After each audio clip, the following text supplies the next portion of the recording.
3, 2, 1.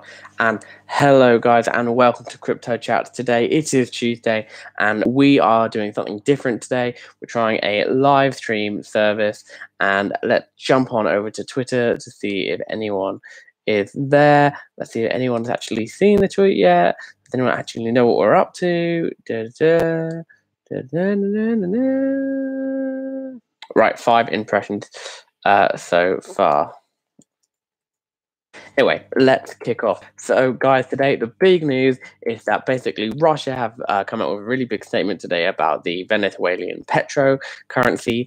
Basically, the petro is a currency that is linked to the price of oil in Venezuela, and it's a joint project set up between the Venezuelan government and the Russian government.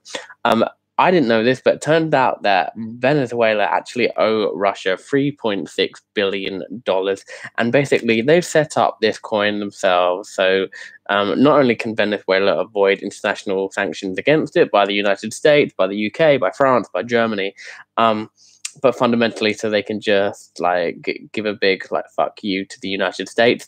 Basically, the Russian embassy have come out today and said that although Venezuela owe it $3.6 billion in loans, effectively, they are not going to allow them to pay it back through use of the petro currency. This is all due to the fact that fundamentally, how do I see who's?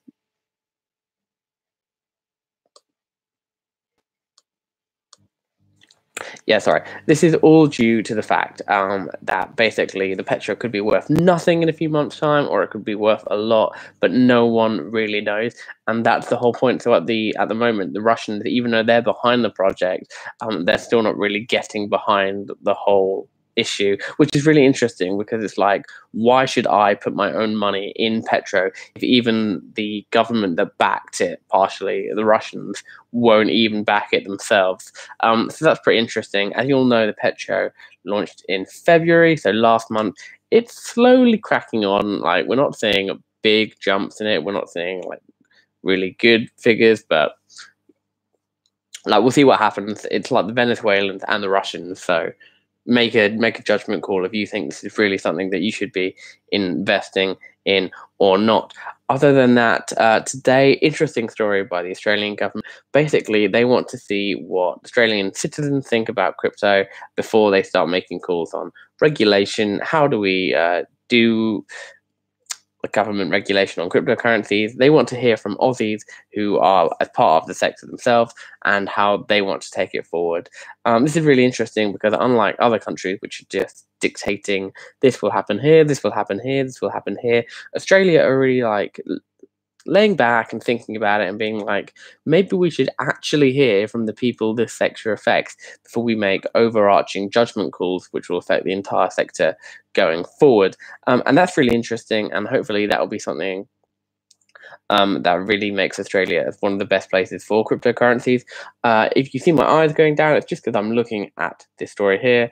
So it says, officials have launched a public comment process in order to understand the practical issues experienced when complying with cryptocurrency tax obligations. Lawmakers ultimately passed legislation last year that applied a certain, what is GST?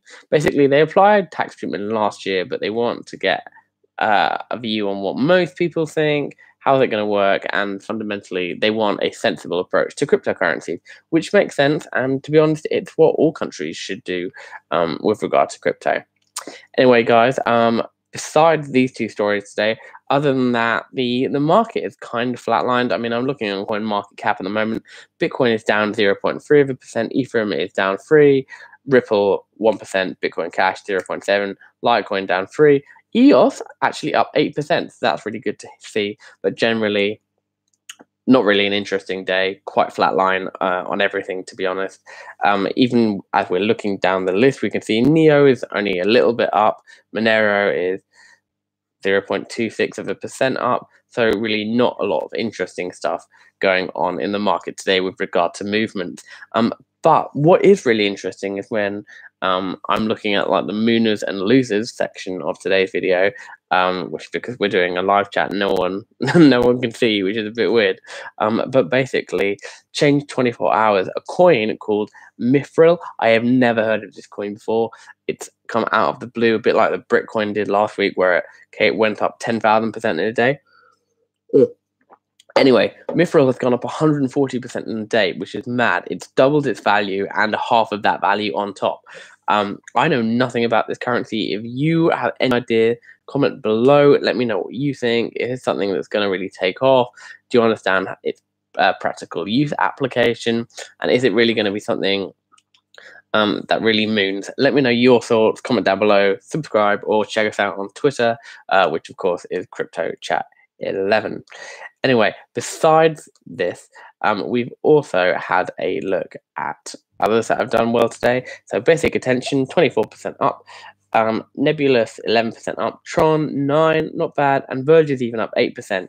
Really good to see from Verge. As you know, I'm a big fan, and I really think it's going to go places as the crypto market gets better and better year on year. Other than this, losers for the day, it's got to be Storm, which I haven't heard of before, and Dentacoin. Dentacoin is down 5% because finally everyone's realized that you do not need a blockchain mechanism for working out dental records. Storm is down 11%, Dent is down 5.7%, DigixDAO is down 6%. That's quite disappointing to see.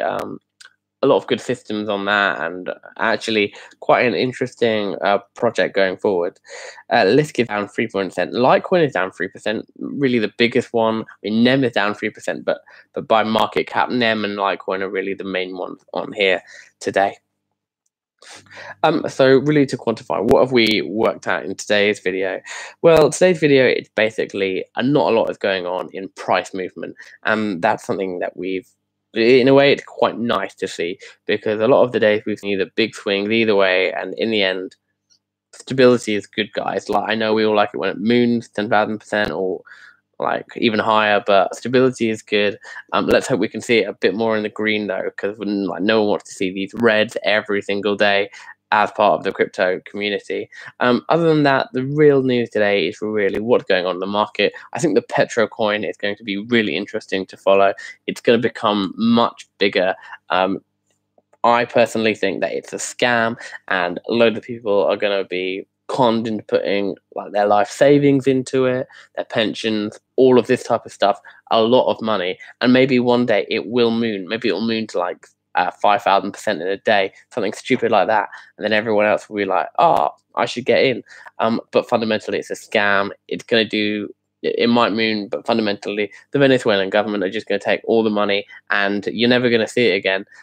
So I think the Petro is the next big scandal in the crypto world. But yeah, let me know what you think, and also let me know what you think about the Australian decision to ask the public what they think about cryptocurrencies before they regulate it. Is it a good idea? Should the public be involved? Should the experts be making the decision?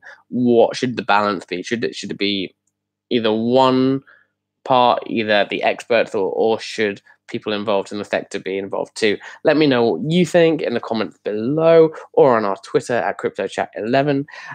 Guys, thank you for watching today's video. The live chat hasn't gone as well as I thought, but hey, we will keep trying. Thank you for watching today's video, and feel free to comment on the channel, or if you really enjoyed today's video, why not even subscribe?